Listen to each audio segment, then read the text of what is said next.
بسم اللہ الرحمن الرحیم الحمد للہ رب العالمین والصلاة والسلام علی سید المرسلین وعلی آلہ وصحبہ اجمعین ومن تبعہم بإحسان الی یوم الدین۔ اعوذ باللہ من الشیطان الرجیم، بسم اللہ الرحمن الرحیم۔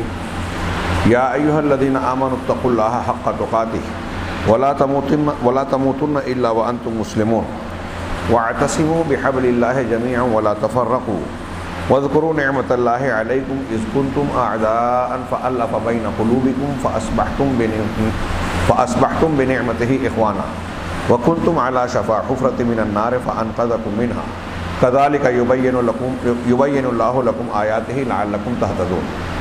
حاضرین گرامی، ان دو آیتوں میں سورہ آل عمران کی جو مشہور دو آیات ہیں، پہلی آیت کی کچھ تشریح اور تفسیر ہم نے جانی، جس میں اللہ تبارک و تعالیٰ نے ہمیں حکم دیا، اور میں نے اس حکم کی اہمیت بتاتے ہوئے دروس میں ابتداءً یہ ذکر کیا کہ دعائے حاجہ، خطبۃ الحاجہ، جس کو خطبہ نکاح کے طور پر بھی ہمارے یہاں پڑھا جاتا ہے، اس میں یہ پہلی آیت ہے۔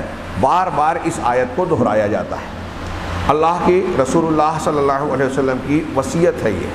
تقویٰ ہمارے دین کی جڑ، بنیاد، اساس ہے۔ دنیا اور آخرت میں کامیابی بلکہ ہر بھلائی کے حصول کی یہی بنیاد ہے۔ ان للمتقین مفازا، اور ایسے بہت سارے فرامین قرآن کے ہیں جو آپ بار بار سنتے ہیں۔ تو پہلے حکم میں، پہلی آیت میں جو ہم نے پڑھی، اس میں تقویٰ، جیسا کہ تقوی کا حق ہے، اختیار کرنے کا حکم ہے، جیسا کہ حق ہے، اس کی تشریح پچھلے درس میں گزری، اور پھر ساتھ ہی یہ تلقین اللہ کی طرف سے کہ تمہاری موت جب بھی آئے تو ایسی حالت میں آنا چاہیے کہ تم مسلمان رہو۔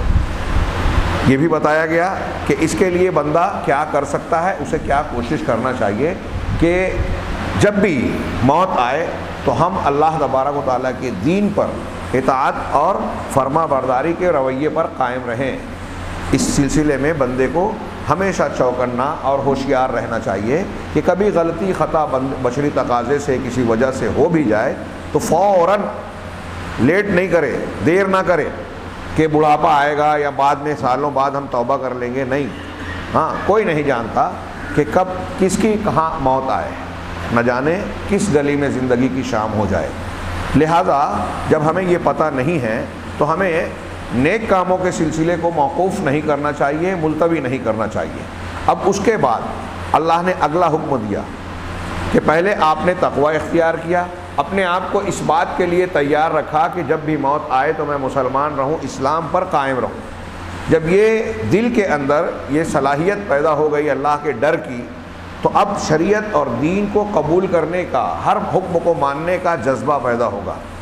چنانچہ اللہ تبارک و تعالیٰ نے تقوی کا حکم دیا، جس سے آدمی انفرادی طور پہ اچھا آدمی بنتا ہے، انفرادی شخصیت کی تعمیر ہوتی ہے۔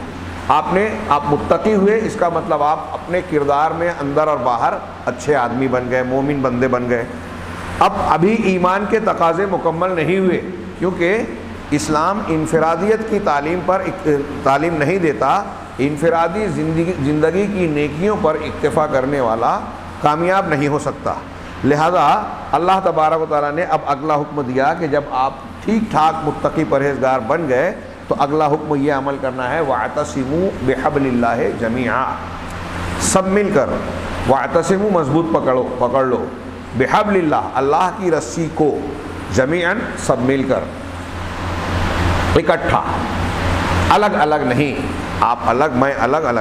یہ ایسا حکم ہے جس کے بارے میں میرا اپنا ایک تبصرہ ہے کہ یہ حکم ابھی میں پڑھا ہوں تو یہاں جو لوگ موجود ہیں، آپ دوسرے مسلمانوں کو بھی بلا لیں تو ان کو یہ اکتاہٹ ہوگی کہ یار یہ تو بار بار سنتے رہتے ہیں۔ ہر مسلمان بچہ، بوڑھا، جوان یہ کہے گا کہ یہ آیت اور اس کا ترجمہ تو ہمیں یاد ہے، بار بار سنتے ہیں۔ اور اس وجہ سے جو بار بار سنتا ہے آدمی، تو اس کے ذہن و دماغ میں اس کی اہمیت بھی کم ہو جاتی ہے اور اس کی طرف توجہ، اعتنا کم ہو جاتی ہے۔ لیکن حقیقت میں میں ایسا کہوں کہ آج مسلمانوں میں سے کوئی بھی، شاید کوئی جماعت اجتماعی طور پہ ایسا نہ ملے جو یہ مانتی ہو اللہ کے اس کلام کو، اس حکم کو ہم اور آپ مانتے ہی نہیں، اس لیے ہم نے سنا ہی نہیں، پڑھا ہی نہیں۔ آپ کو، ہم کو لگتا ہے کہ بہت سن چکے ہیں لیکن نہیں سنا ہے، کیونکہ یہ دل میں اترا ہی نہیں ہے، اس کا معنی اور مفہوم مانا ہی نہیں ہے۔ ہر اسٹیج سے ہر مقرر، ہر خاص و عام یہ جملہ دہراتا ضرور ہے لیکن عمل کوئی نہیں کرتا۔ تھوڑے موڑے جو عمل کرنا بھی چاہتے ہیں یا حقیقت میں ہے، اللہ انہیں جانتا ہے، کیونکہ جو عمل کرنا چاہتا ہے جب دوسرے کرتے نہیں ہیں تو یہ کرنے کی خواہش رکھنے والا بھی اکیلا ہی نظر آتا ہے۔ اس کے دل میں صحیح جذبہ ہے، صحیح داعیہ ہے کہ وہ مل کر اللہ کی رسی پکڑنا چاہتا ہے، لیکن سماج، معاشرہ، جماعت کے ٹھیکیداروں نے، معاشرے کے ٹھیکیداروں نے، عوام اور خواص نے ایسے حالات بنا دیے ہیں، ایسی علیحدگیاں اختیار کر لیا ہے کہ اس اتحاد و اتفاق کے چاہنے والے کو بھی اختلاف والا بنا دیا۔ یہ میں اللہ کے گھر میں ایمانداری سے کہہ رہا ہوں، کسی کے خلاف یا کسی کی موافقت میں نہیں۔ ایک آپ مشاہدہ کیجئے، عرب عالم کا ایک تبصرہ ہے، مسلمانوں کو جتنا اتحاد و اتفاق کی تعلیم دی گئی اتنا کسی دین مذہب میں نہیں ملے گی، لیکن وہ عرب عالم نے ایک جملہ کہا کہ اتفق المسلمون او اتفقوا علی اللہ یتفقوا، مسلمانوں نے اس بات پر اتفاق کر لیا ہے کہ اتفاق نہیں کریں گے، اکٹھا تو نہیں ہوں گے، اس بات پر ہمارا اتحاد ہے، اس پر متحد و متفق ہے، متحد نہیں متفق ہے کہ ایک نہیں ہونا ہے۔ اور مسلمانوں میں جھگڑا لگانا بہت آسان کام ہے، اور اس کے ماہرین ہمارے یہاں سماج میں شیاطین الجن کی ضرورت بھی نہیں پڑتی، وہ تو یہ کرتا ہی ہے۔ قرآن حدیث میں آپ جگہ جگہ دیکھیں گے کہ شیاطین اختلاف پیدا کرنے میں بڑا ماہر ہے، اور وہ یہ کوشش کرتا ہے کہ مسلمانوں میں اختلاف پیدا ہو۔ میاں بیوی میں لڑاتا ہے ابلیس، رات میں تخت لگا کے، صحیح مسلم وغیرہ کی روایت، اپنے چیلے چاپڑوں سے پوچھتا ہے آج کس نے کیا کیا، میں نے یہ کیا، تو نے کوئی خاص کام نہیں کیا، تو نے کوئی خاص کام نہیں کیا۔ ایک چیلا کہتا ہے کہ میں نے 2 میاں بیوی میں جھگڑا لگایا، یہاں تک کہ نوبت طلاق تک آ گئی، تو نے کام کیا، ادھر آ۔ اس کو ایک حیثیت دیتا ہے۔ اس کا مطلب ابلیس کے نزدیک یہ کام پسندیدہ ہے کہ میاں بیوی میں اختلاف ہو جائے۔ کیوں؟ اس لیے کہ میاں بیوی کے جھگڑے کے بعد 2 گھروں میں لڑائی ہوتی ہے، پھر وہ شوہر کا گھر اور بیوی کے گھر والے ایک دوسرے کے خلاف جو حرکتیں کرتے ہیں وہ اپنی جگہ، رشتے ٹوٹتے ہیں، ایک دوسرے کے خلاف دماغ، صلاحیت، وقت استعمال ہوتا ہے۔ نیکی کے میں جو مسلمان بندے کا جو وقت نیکیوں میں صرف ہونا چاہیے، اسلام کی دعوت کے لیے لگنا چاہیے، لوگوں کو توحید سکھانے، توحید کی طرف بلانے کے لیے لگنا چاہیے، وہ کام ذاتی انانیت کو ثابت کرنے، اپنے دشمن اور مخالف کو نیچا دکھانے میں لگتا ہے۔ آج پوری قوم یہی کرتی ہے۔ آپ دیکھ لیں رمضان المبارک میں بھی تھوڑی سی نیکیوں کا مسجد میں بھیڑ بھاڑ اور تلاوت قرآن کا اور ماحول نظر آتا ہے، لیکن سماجی تعلقات اور معاملات میں میں یہ دیکھ رہا ہوں، بہت افسوس کے ساتھ کہہ رہا ہوں کہ جن کی عادت لگی ہوئی ہے غیبت چغلی کی، دوسروں کی عزتوں کو اچھالنے کی، سازش کرنے کی، اور اس قسم کی برائیاں جو کہ نیکیوں کو ختم کر کے چاٹ جاتی ہیں، جن کو یہ عادت پڑی ہے وہ ایک طرف نماز اور تراویح کا بھی اہتمام کر رہے ہیں، تلاوت اور نیکی کا مظاہرہ بھی کر رہے ہیں، واٹس ایپ سوشل میڈیا پر اپنی دینداری کا ڈنڈورا بھی پیٹ رہے ہیں، اور یہ بددینی کے کام ہر وقت کر رہے ہیں۔ ان کو دعوت دینے کی فکر نہیں ہے، بدعات کا رد کرنے کی فرصت نہیں ہے، اہل بدعت اور اہل شرک سے آنکھ میں آنکھ ملا کر ان کا رد کرنے کی جرأت تو دور کی بات کرنے کی بھی صلاحیت نہیں ہے، لیکن اپنے اہل حق علماء اور دین کا کام کرنے والے نیک صالح لوگوں کے پیچھے پڑ کر ان کے کاموں میں رکاوٹ ڈالنا، ان کو ذہنی اذیت دینا، ان کو اس طرح سے ٹارچر کرنا کہ وہ دین کا کام نہیں کر سکے ٹھیک سے، بلکہ دین کا کام جو کر رہے ہیں، درس دینا، خطبہ دینا، تقریر کرنا، کتاب لکھنا، مطالعہ کرنا، یہ بھی نہ کر پائیں، اس کی بھرپور کوشش کرتے ہیں۔ یہ کافروں کا کام ہے، مسلمانوں کا نہیں ہے، اللہ کے راستے سے روکنے والا، دین اور دین کے کام کرنے والے دعات، علماء اور معلمین کے راستوں میں رکاوٹ ڈالنا یہ کوئی چھوٹا موٹا گناہ نہیں ہے۔ ہم اس کو ہلکا سمجھ رہے ہیں، الگ بات ہے۔ میں اکثر کہتا ہوں ہمارے یہاں دین کی یہ باتیں لوگ سمجھتے ہی نہیں ہیں، اور دیندار کہتے ہیں اپنے آپ کو، علامہ بیان کرتے ہیں۔ یہ جو آیت میں پڑھ رہا ہوں، معاف کیجئے گا، میں عوام اور دوسری باتیں تو چھوڑیے، بہت سارے اہل الحدیث کو دیکھتا ہوں جو قرآن حدیث پر چلنے کا دعویٰ کرتے ہیں، وہ اس فرض کو نہیں جانتے، نہیں سمجھتے، اور سمجھنا چاہتے بھی نہیں۔ ہر شخص اپنی چلاتا ہے، ہر شخص اپنی چلانا چاہتا ہے، دوسروں کا مشورہ اور دوسروں کے علم پر نہ اعتماد ہے، اور نہ اس کو، ہر شخص سمجھتا ہے کہ وہ بے وقوف ہے، میں چالاک ہوں۔ آپ دیکھیے ہر کوئی ٹانگ کھینچتا ہے دوسروں کی، اور ایک اہم بات اس میں سب سے بڑی بات جو بہت کمال کی ہے کہ کتنا بھی شدید اختلاف کرنے والا، کتنا بھی غلط آدمی ہو، جب آپ اس سے بات کریں گے تو ایسا لگے گا کہ وہ قرآن و حدیث کی روشنی میں قرآن حدیث کے تقاضوں کو پورا کرنے کے لیے محنت کر رہا ہے۔ ایک عالم کے پیچھے اگر پڑا ہے تو اس لیے کہ اس عالم نے ایک غلطی کی تھی 1857 میں، اس کی سزا دینا چاہتا ہے، اس کا حساب لینا چاہتا ہے۔ اللہ تعالیٰ نے اس کو مکلف کیا ہے کہ میدان محشر کے میزان عمل اور حساب کتاب میں میں نہیں کر پاؤں گا، تو کر لے دنیا کے اندر۔ اس کا حساب لے کے وہ چپتا کرنا چاہتا ہے، اور سارے مشرکین، کفار، مسجد توڑنے والے، مسلمانوں کو نقصان پہنچانے والے، اور جو اسلام اور مسلمانوں کے خلاف کارروائیاں کرنے والے ہیں، ان کو نہیں چھوڑ کر اس کے پیچھے پڑے گا جو قرآن حدیث کی تعلیم دے رہا ہے۔ ایک غلطی کیا تھا اس نے، 2 غلطی کیا تھا، میری انا کو ٹھیس پہنچایا تھا۔ میری بات لوگوں کو لگے گا کہ یہ خاص تناظر میں بیان کی جا رہی ہے اپنے لیے یا اپنے گرد و پیش کے لیے۔ میں یہ کہنا چاہتا ہوں کہ ہمارے پاس پورے ملک کے جھگڑے آتے ہیں، جماعتوں کے مسائل آتے ہیں، پنچایتوں کے اختلافات آتے ہیں، لین دین اور حصے بکرے کے مسائل اور پنچایتیں لوگ سوال کی شکل میں لاتے ہیں، کچھ لوگ فون پر بیان کرتے ہیں، جماعتوں کے اختلافات بتاتے ہیں، اقتدار کی چاہت اور اس کی چاہت میں آپس کے جھگڑے اور گروہ بندیاں بتاتے ہیں، مسجدوں میں علیحدگی، مسجدوں میں اختلاف بتاتے ہیں۔ اب بتائیے، مسجد تو اتحاد و اتفاق کا مرکز ہے نا، کعبہ تو اتحاد و اتفاق کا مرکز ہے نا، وہاں بھی اختلاف ہے، یہاں بھی اختلاف ہے، مدرسوں میں اختلاف ہے۔ تو اتحاد کی تعلیم دے رہا ہے اللہ تعالیٰ۔ میں اس تمہید کے جو میں نے کچھ باتیں میری پھسل گئی، یہ دل کا درد ہے، اور یہ اس تناظر میں ہے کہ رمضان المبارک میں جہاں ہم توبہ و استغفار کرتے ہیں، آخری ایام ہے، تو ہم اس طور سے بھی محاسبہ کریں۔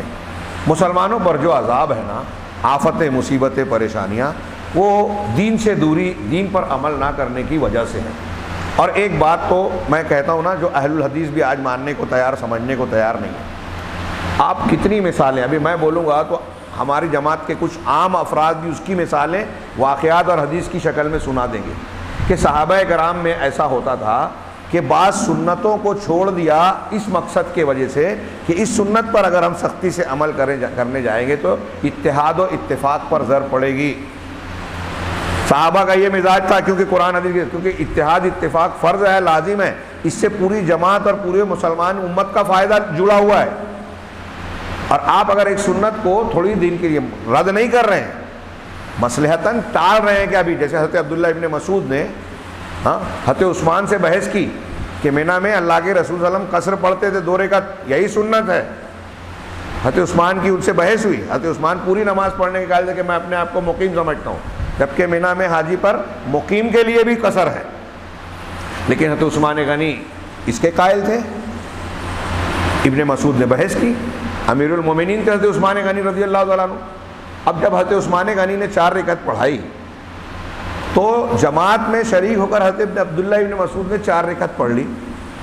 اب آج کل کے ہمارے یہاں جو جاہل اہل حدیث ہیں، جو فوراً عالم کو بھی ٹوکتے ہیں، حضرت ابن مسعود سے اس وقت آج طرح کے نہیں تھے، لیکن ان کی میں مثال دے رہا ہوں، انہوں نے بھی ابن مسعود سے پوچھا کہ جب آپ نے اختلاف کیا تھا اور آپ یہ کہہ رہے تھے کہ یہاں 2 رکعت ہی پڑھنا سنت ہے ظہر اثر، تو آپ نے ان کے پیچھے 4 کیسے پڑھ لی؟ تو کہا میں اب بھی یہ مانتا ہوں، حضرت ابن مسعود نے کہا کہ سنت یہی ہے 2 رکعت، لیکن وہ امیر المومنین ہے، ان کی اتباع سمع و طاعت فرض ہے۔ یہ اجتماعیت اور جماعت سے جڑے رہنے کا تقاضا تھا کہ میں امیر کی اطاعت میں نے 4 پڑھ لی، سنت 2 ہی مانتا ہوں اب بھی۔ اور آگے پیچھے کہا الخلاف شر، اختلاف شر ہے۔ یہ ابن مسعود کا جملہ ہمارے گھر گھر میں دل میں لکھنے کی ضرورت ہے، لیکن اس کے باوجود مجھے لگتا ہے کہ کوئی مانے گا نہیں، کیونکہ اللہ تعالیٰ نے، اللہ نہ چاہے تو کوئی دلوں کو ملا نہیں سکتا۔ قرآن میں اللہ نے اپنے رسول سے کہا کہ اگر آپ زمین کی ساری چیزیں جو آپ کو موجود ہے دنیا میں وہ سب بھی خرچ کر دیتے، لو انفقت ما فی الارض جمیعا ما الفت بین قلوبہم، لوگوں کے دلوں کو جوڑ نہیں پاتے، ولکن اللہ الف بینہم، لیکن اللہ نے لوگوں کے دلوں کو جوڑا۔ بہرحال اس تناظر اور اس کی نزاکت کو سامنے رکھیے، محسوس کیجئے کہ مسلمانوں کی مصیبتوں پریشانیوں کا معاملہ کیا ہے۔ یہ دنیا کی بات ہے، یہ اختلافات اور جو انتشار ہے نا، یہ اللہ کے یہاں بھی جواب دہی کا باعث بنے گا۔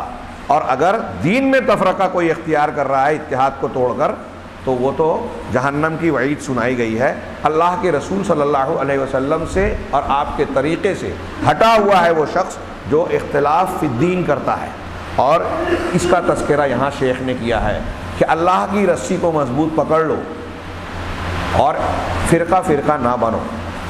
اللہ کی رسی کیا ہے؟ کچھ لوگوں نے کہا قرآن، کچھ لوگوں نے کہا اسلام، کچھ لوگوں نے کہا صراط مستقیم، کچھ لوگوں نے کہا رسول اللہ صلی اللہ علیہ وسلم اور آپ کی تعلیمات اور آپ کی سنتیں۔ اس میں کوئی بھی چیز اختلاف والی نہیں ہے، تعبیر الگ الگ ہے۔ جو قرآن ہے وہی باتیں اللہ کے رسول صلی اللہ علیہ وسلم کی تعلیمات میں وضاحت سے ہے، قرآن اور حدیث میں ٹکراؤ نہیں ہے۔ اور جب ہم قرآن کہتے ہیں، اگر اللہ کی رسی کا مطلب یہ کہیں کہ اللہ کی رسی کو مل کر مضبوطی سے پکڑ لو، بس اللہ کی رسی کا مطلب قرآن ہے، تو قرآن کہنے کا مطلب یہ ہرگز نہیں ہے کہ حدیث اس سے الگ ہے۔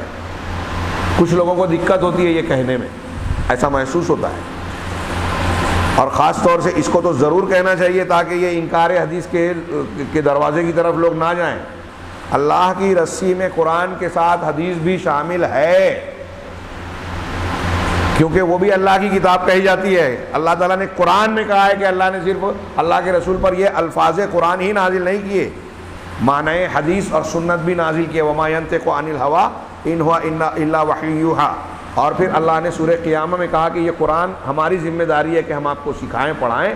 ثم ان علینا بیانا، پھر ہماری ذمہ داری ہے کہ ہم اس کا بیان آپ کو سکھائیں، یعنی قرآن کی تشریح بھی بتائیں۔ اور وہ تشریح کیا تھی جو رسول اللہ صلی اللہ علیہ وسلم کو دی گئی؟ وہی حدیثیں ہیں، وہی سنتیں ہیں۔ تو قرآن سے وہ چیز جدا نہیں ہو سکتی، کیونکہ رسول نے فرمایا ہے وَلَن يَتَفَرَّقَا حَتَّى يَرِدَا عَلَيَّ الْحَوْض۔ انکار حدیث کرنے والے کفر کے راستے پر چلتے ہیں، کیونکہ وہ قرآن اور بہت ساری حدیثوں کو رد کر رہے ہیں، قرآن کو بھی نہیں مانتے۔ اللہ کے رسول کہہ رہے ہیں کہ یہ قرآن اور حدیث کبھی جدا نہیں ہو سکتے، یہاں تک کہ میرے پاس حوض پر یعنی حوض کوثر پر آ جائے میدان محشر میں۔ تو اللہ کی رسی کو سب مل کر مضبوطی سے پکڑ لیں۔ ابھی شیخ کی تشریح کرنے سے پہلے میں ایک جملہ یہ کہنا چاہتا ہوں، اس کے فوراً بعد اللہ نے کہا وَلَا تَتَفَرَّقُوا، اور فرقہ فرقہ نہ بن جاؤ۔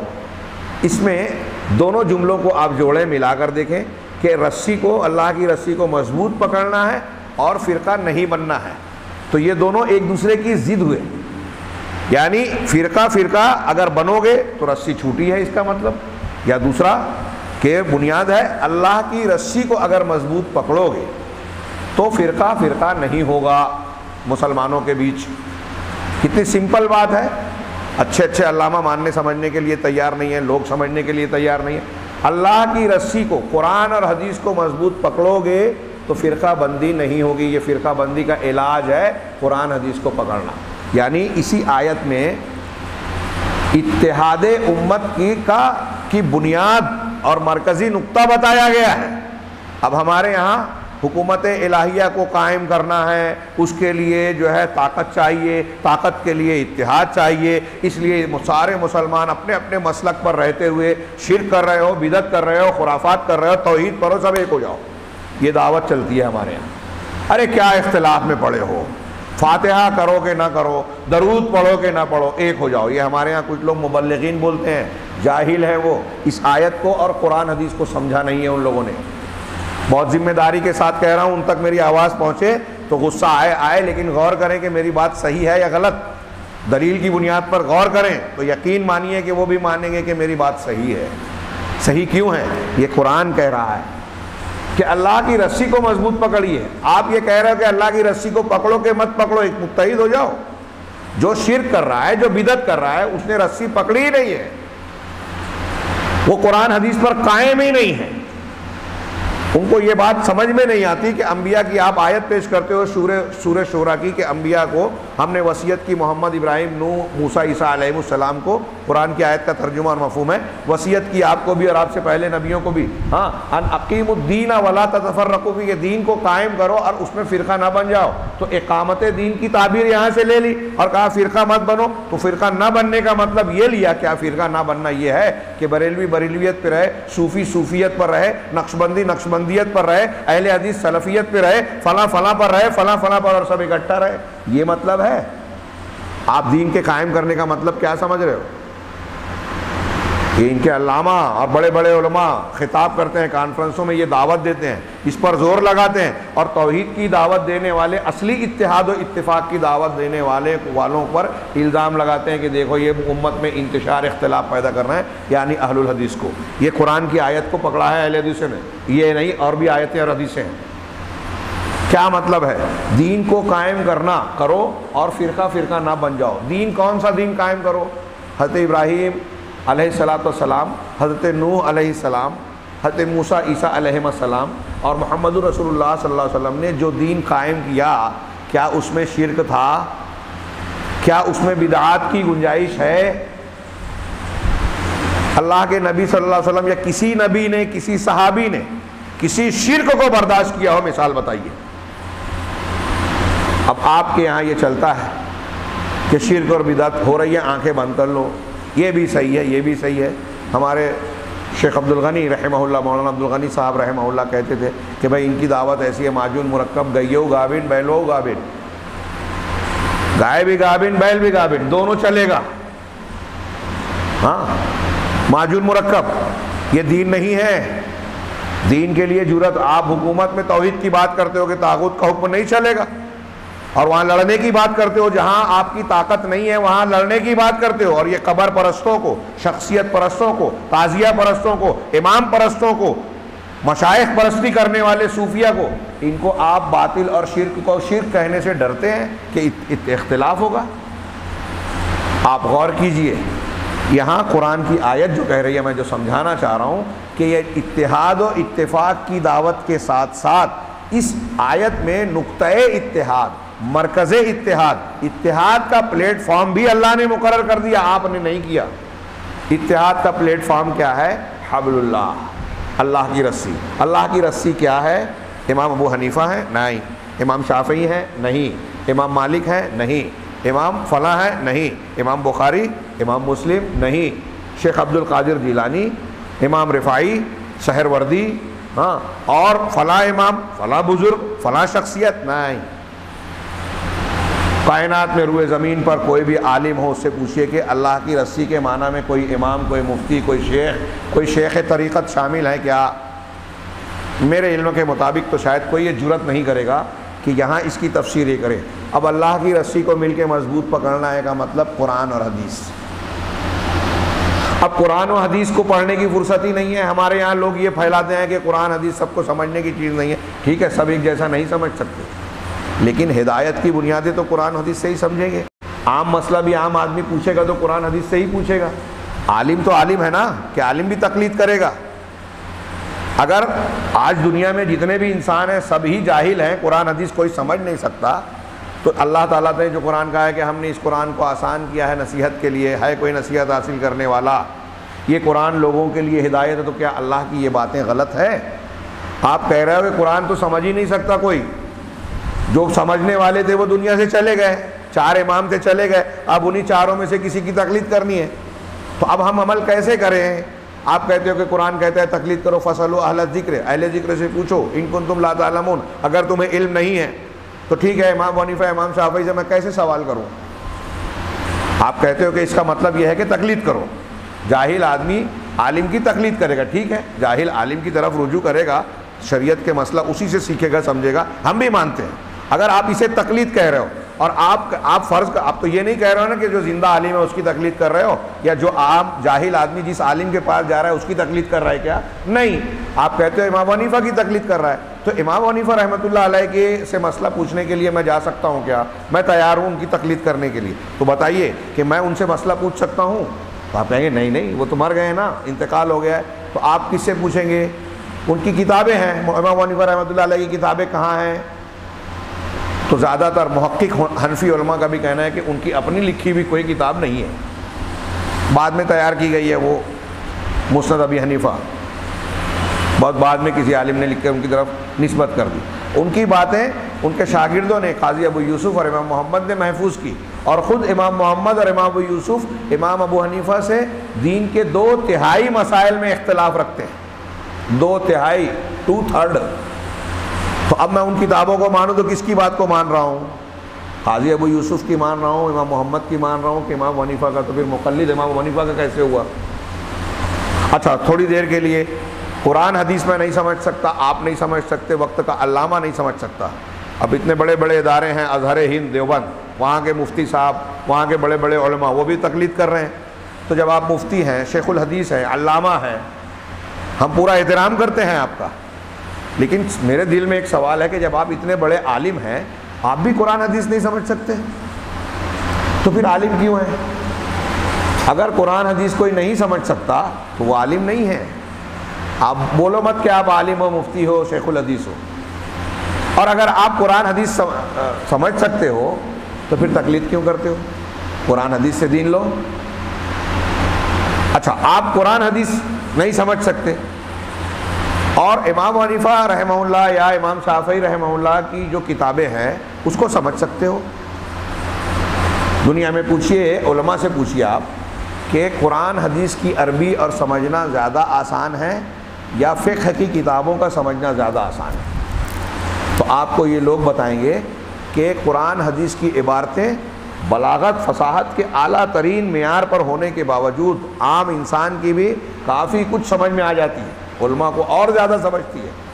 اور مقصود اور عقیدہ توحید، بھائی کفار مکہ کو خطاب کر کے اللہ تعالیٰ سوال کر رہا ہے، توحید بتا رہا ہے نا. وہ کافر لوگ تو عالم تو کیا مسلمان بھی نہیں تھے.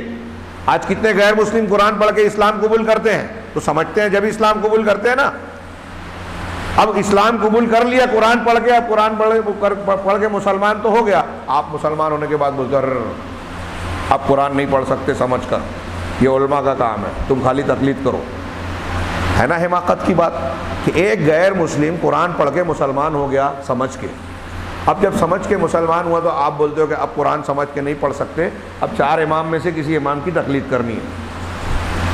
کتنا عجیب و غریب معاملہ بنا رکھا ہے دین کا. میں یہ باتیں کہہ رہا ہوں سننے والوں کو، اور اگر یہ بات اہل تقلید کو پہنچے گی تو وہ یہ کہیں گے کہ مولانا اختلاف کی بات کر رہے ہیں، لوگوں کا دل دکھا رہے ہیں. دل دکھے گا، میں جانتا ہوں، معافی چاہتا ہوں، لیکن لوگوں کا دل دکھنے سے بہتر سے اہم یہ ہے، ہاں یہ معاملہ اگر واقعی حق تلفی کر کے میں نے دل دکھایا ہوتا تو مجھے دکھ ہوتا اور میں اسے گناہ سمجھتا، لیکن اسے میں مجاہدہ مانتا ہوں کہ اللہ کے دین کا یہ حق اور تقاضا ہے کہ اگر ہم حق اور سچائی کو جانتے ہیں تو بیان کریں.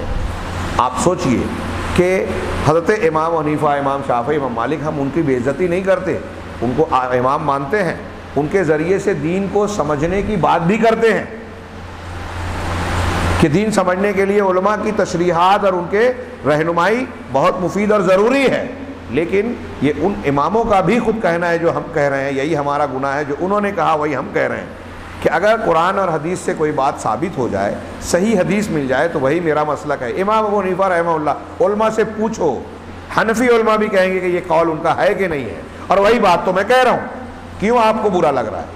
وہ کہہ رہے ہیں نا کہ جب صحیح حدیث مل جائے تو میرا مذہب ہے، حدیث مل جائے تو میرا قول دیوار پہ مار دو، حدیث کو قبول کر لو. اس لیے کہ اللہ تعالیٰ نے حکم دیا ہے اللہ کی رسی کو پکڑنے کا، اور رسی میں قرآن اور حدیث ہے. فلاں اور فلاں کا قول نہیں ہے. انسان سے جو نبی کے علاوہ انسان ہے ان سے خطا ہو سکتی ہے، اس لیے ان کی اندھی تقلید نہیں کی جا سکتی. اگر کسی انسان سے خطا نہیں ہو سکتی، معصوم شخصیت اور ذات ہے، تو وہ پیغمبر ہیں. لہذا قرآن اور قرآن کے ساتھ، قرآن کے بعد حدیث رسول صلی اللہ علیہ وسلم کی اتباع کی جائے گی، اور یہ دونوں دلیل ہیں، دین کی بنیاد اور مصدر ہیں. اب اگر کوئی کہتا ہے کہ قرآن حدیث نہیں سمجھ سکتے تو وہ اللہ اور رسول پر الزام لگا رہا ہے کہ قیامت تک کے انسانوں کے لیے ایسی چیز کو ہدایت بنایا جس کو لوگ سمجھ ہی نہیں سکتے. جب سمجھیں گے نہیں تو ہدایت کیسے رہے گی؟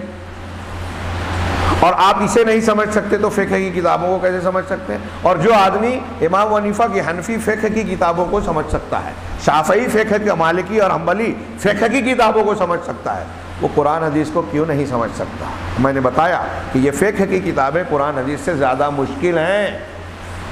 لہذا جب اسے آپ سمجھ سکتے ہو تو قرآن حدیث کو تو آسانی سے سمجھ سکتے ہو. لہذا آئیے، اگر ہم واقعی مخلص ہیں، یہ تو ایک فتنہ ہے اختلافات جو مقدر ہو چکا ہے. رسول اللہ صلی اللہ علیہ وسلم نے بتایا ہے کہ امت کے 73 فرقے ہوں گے اور یہ مقدر ہے، لیکن ہماری اپنی کوشش کرنی چاہیے کہ ہم ان اختلافات والوں میں سے نہ بنیں، کیونکہ جن کے بارے میں کہا ہے کہ وہ فرقوں میں بٹیں گے، ان کے بارے میں یہ بھی کہا ہے کہ سب جہنم میں جائیں گے سوائے ایک کے جو اصلی جماعت قرآن حدیث اور اللہ کی رسی کو مضبوط پکڑتے ہوئے جاری ہے، یہ بچے گی صرف، باقی سب جہنم میں جانے کے لائق ہیں یا جائیں گے، کوئی عارضی طور سے جائے کوئی مستقل طور سے جائے، یہ ایک دوسری بحث ہے، لیکن سب جہنم میں جانے کے مستحق ہے۔ کیوں؟ اس لیے کہ سب نے فرقہ بندی کی۔ اب شیخ کی تشریح میری ان باتوں اور معروضات کی شکل میں میں ان کے ایک دو پیراگراف آج بیان کر دوں۔ وہ کہتے ہیں کہ وَاعْتَصِمُوا بِحَبْلِ اللَّهِ جَمِيعًا، سب مل کر اللہ کی رسی کو مضبوطی سے پکڑ لو۔ ھذا خطاب موجہ الی الامہ کلھا، شیخ ربیع، علامہ ربیع حفظہ اللہ فرماتے ہیں کہ یہ خطاب اللہ تعالیٰ کا پوری امت کی طرف رخ کیے ہوئے ہے، اس خطاب کا رخ پوری امت کی طرف ہے، الی قیام الساعہ، قیامت تک، قیامت تک قرآن کا یہ فرمان ہم کو، آپ کو اور قیامت تک کے مسلمانوں کے لیے یہ خطاب ہے۔ کیا؟ علیہم ان یعتصموا بحبل اللہ جمیعا ان بکرۃ ابیہم، ان سب پر لازم ہے کہ اللہ تبارک و تعالیٰ کی رسی کو مضبوطی سے تھام لے میں، سب کے سب کوئی نہ چھوٹے۔ یہ بکرۃ ابیہم کا جو لفظ استعمال کیا میں نے پڑھا، یہ عربی کا محاورہ ہے، ہاں بکرا سب لوگ، اور جاؤ علی بکرۃ ابیہم عربی میں ایک جملہ بولا جاتا ہے کہ وہ سب کے سب آئے، کوئی بھی باقی نہیں رہا۔ جیسے ہم کہیں گے نا شہر کے سارے لوگ، ایک آدمی بھی شہر میں نہیں رکا، سب نکل گئے، تو کہیں گے جاؤ علی بکرۃ ابیہم، سب کے سب آ گئے۔ تو ویسے ہی کہہ رہے ہیں یہ کہ اللہ کے اس حکم کا مطلب یہ ہے کہ جتنے بھی مسلمان ہیں امت محمدیہ کے لوگ، سب کو، کسی کوئی بھی نہ چھوٹے، سب مل کے اللہ کی رسی کو مضبوطی سے تھام لیں۔ ہاں، لا یتخلف احد، کوئی ایک بھی پیچھے نہ رہے۔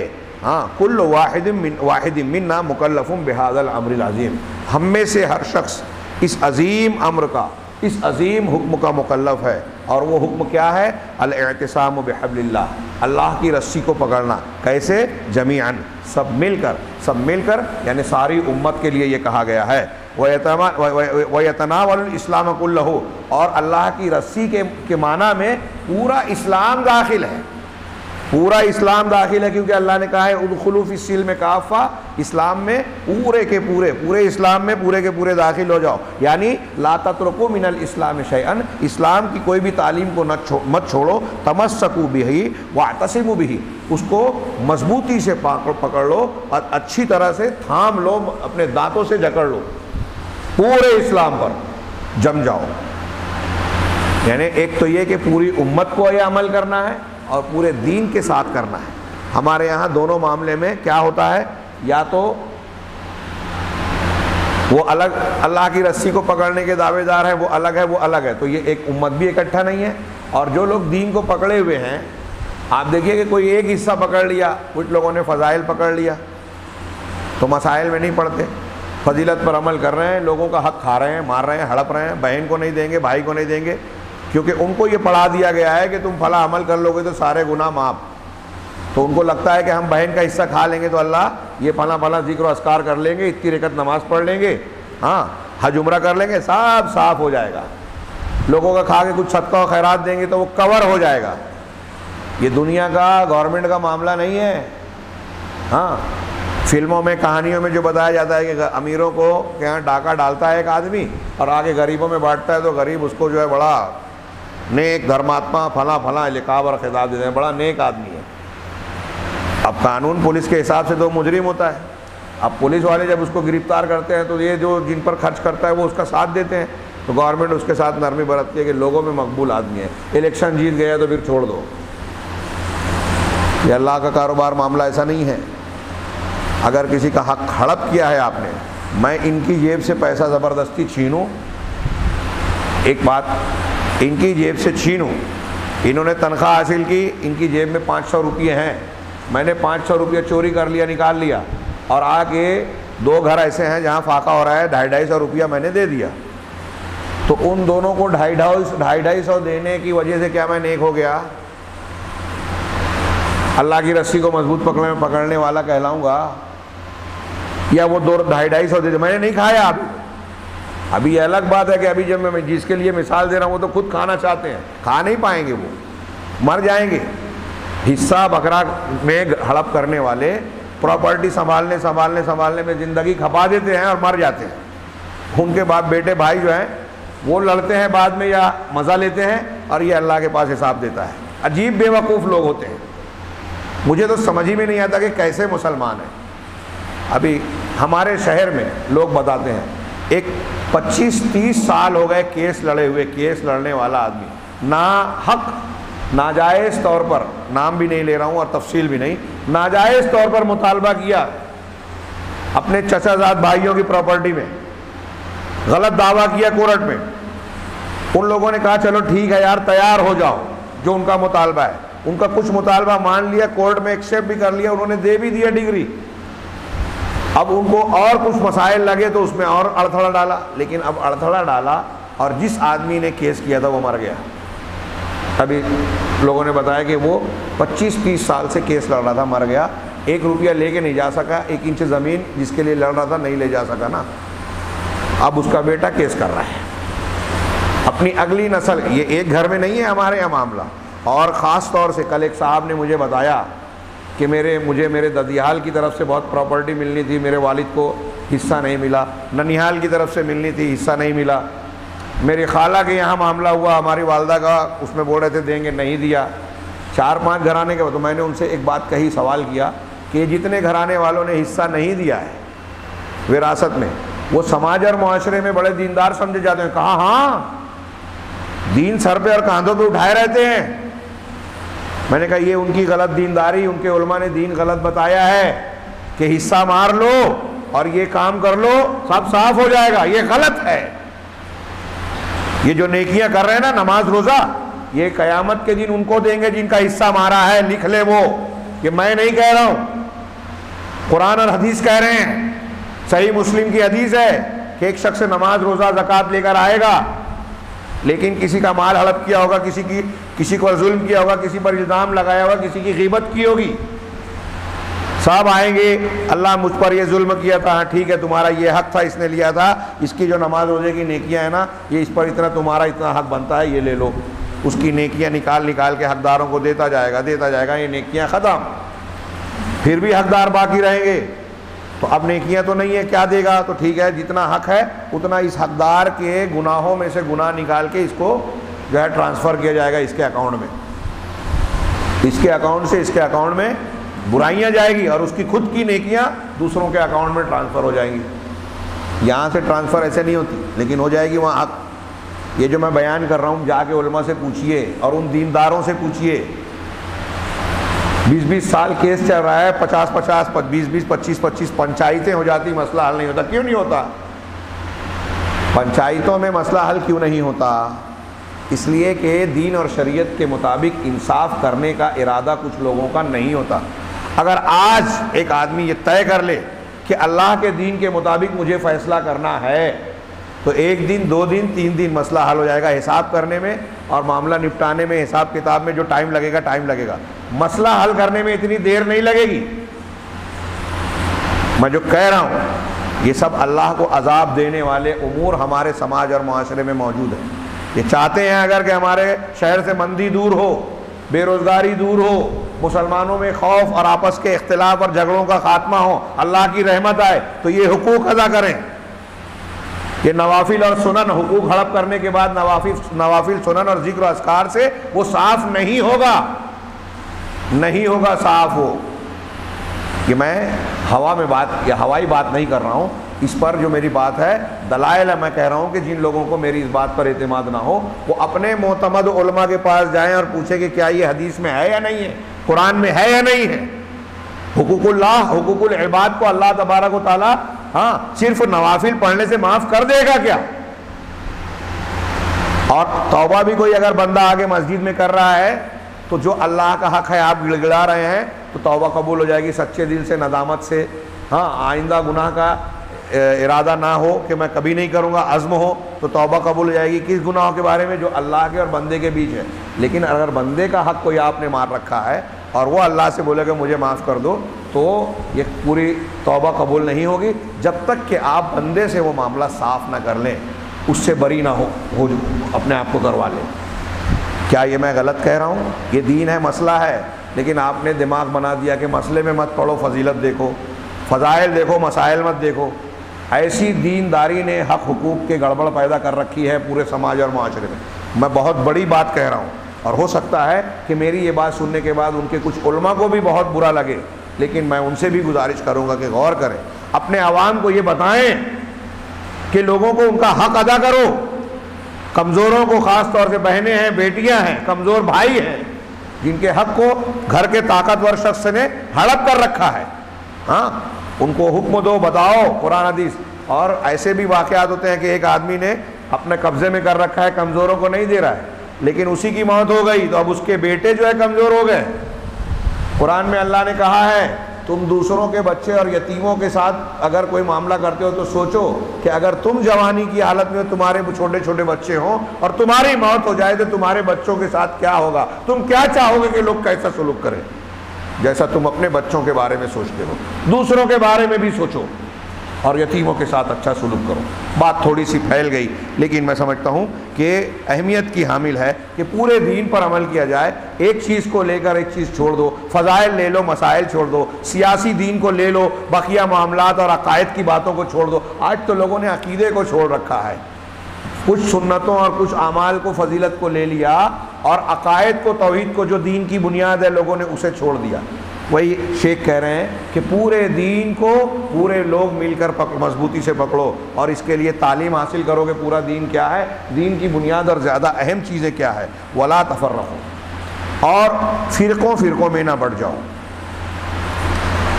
وقت زیادہ ہو رہا ہے، فرقوں میں نہ بٹنے والی بات کہ فرقہ بنتا کیسے ہے، ہاں یہ شیخ نے بتایا، اور اگرچہ بہت لمبی چوڑی بحث نہیں ہے لیکن بڑی اہمیت کی حامل ہے، اس لیے میں چاہتا ہوں کہ آج کا درس یہیں روک دیا جائے اور یہ اہم بحث ہم آگے کریں۔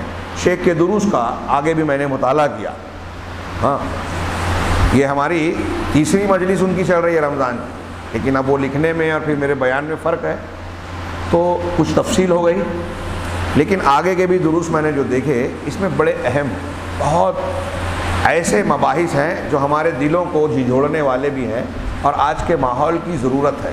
شیخ ربیع حفظہ اللہ کی خصوصیت یہ ہے کہ قرآن حدیث پر گہری نظر کے ساتھ یہ باطل فرقوں اور موجودہ زمانے میں جو لوگ حق سے منحرف ہیں، نوجوان، یہ تحریکیت، اخوانیت، اس پر انہوں نے باقاعدہ دوسری کتابیں بھی لکھی ہیں، اور میں نے آگے کے دروس میں ان کو دیکھا کہ انہوں نے ایسی کئی چیزوں کو قرآن حدیث کی روشنی میں چھیڑا ہے اور اس سلسلے میں بڑی مفید معلومات اور وضاحتیں کی ہیں۔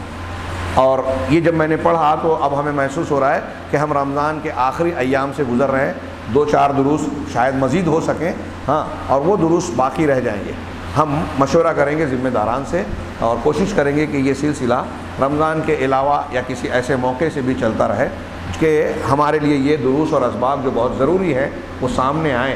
میں جتنے بھی یہاں حاضرین ہیں، یہ کم نہیں ہے میرے نزدیک، اس میں سے اگر 1 اور 2 بھی ہاں اس کام کے لیے کمر بستہ ہو جائیں جو ان دروس کا پیغام، مقصد اور غایت ہے، تو ہم سمجھیں گے کہ اللہ تبارک و تعالیٰ نے ہماری کوشش کو قبول کر لیا۔ لیکن میں سب سے گزارش کروں گا کہ یہ رمضان ہو، ان دروس کے ٹائم ہو یا اس کے بعد، آپ یہ موقع ایک مقرر کریں، عزم اور بالکل پکا فیصلہ کر لیں کہ رمضان کے بعد بھی 24 گھنٹے کے دورانیے میں میں ایک خاص وقت مقرر کروں گا جس میں قرآن حدیث کی دین کو سیکھنے کی کوشش کروں گا، کبھی ترجمہ وغیرہ سے اور کبھی علماء کی مجلس میں بیٹھ کر ان کے دروس سے سیکھ کر۔ آپ ایک چیز کو لازم پکڑیں جو ہندوستان میں یا خاص طور سے ہمارے مالیگاؤں میں بہت کم ہے، کہ علماء کی مجلس میں آپ بیٹھنے کی کوشش کریں۔ درس اور تقریر ہی صرف کافی نہیں ہے، گفتگو اور بات چیت۔ آپ کے دماغ میں کوئی سوال ہے، سماج اور معاشرے میں کوئی مسئلہ زیر بحث ہے، اس سلسلے میں آپ عالم دین سے ضرور رہنمائی لیں۔ یہ ایک ماحول بنائیے، دیکھیے سماج اور معاشرے میں کتنا فرق آتا ہے۔ اس کا عملی طور سے جب آپ نفاذ کریں گے تو وہ جو نقصانات آج ہم دیکھ رہے ہیں نا، بعض مسلمان نوجوان علماء سے دور رہ کے جاہلوں کی مجلس میں رہتے ہیں، آدھی ادھوری معلومات والے جوشیلی جذباتی باتیں کرتے ہیں، ان کے چکر میں آ کے ایسا روش اور ایسا راستہ اختیار کرتے ہیں کہ پولیس کے مخبرین کے ذریعے سے وہ اس سازش کا شکار ہوتے ہیں، جیل تک جاتے ہیں، سنگین الزامات میں دوچار ہوتے ہیں، 20 سال بند رہتے ہیں، اس کے بعد آتے ہیں تو کسی لائق نہیں رہتے۔ میں یہ نہیں کہتا کہ مسلمانوں کے خلاف سازش نہیں ہو رہی، لیکن ایسا ہونے میں خود ان کی اپنی بھی کچھ بے وقوفیاں ہیں۔ ان بے وقوفیوں سے بچنے کا ایک محفوظ راستہ یہ ہے کہ آپ قرآن حدیث کا ساتھ پکڑیں، اور خاص طور سے قرآن حدیث کے جاننے والے اور نیک اور قابل اعتماد علماء کی مجلسوں اور ان کا ساتھ اختیار کریں۔ اللہ سے دعا ہے کہ وہ ہمیں دیندار بنائے، دین پر عمل کرنے والا بنائے۔ وآخر دعوانا ان الحمد للہ رب العالمین۔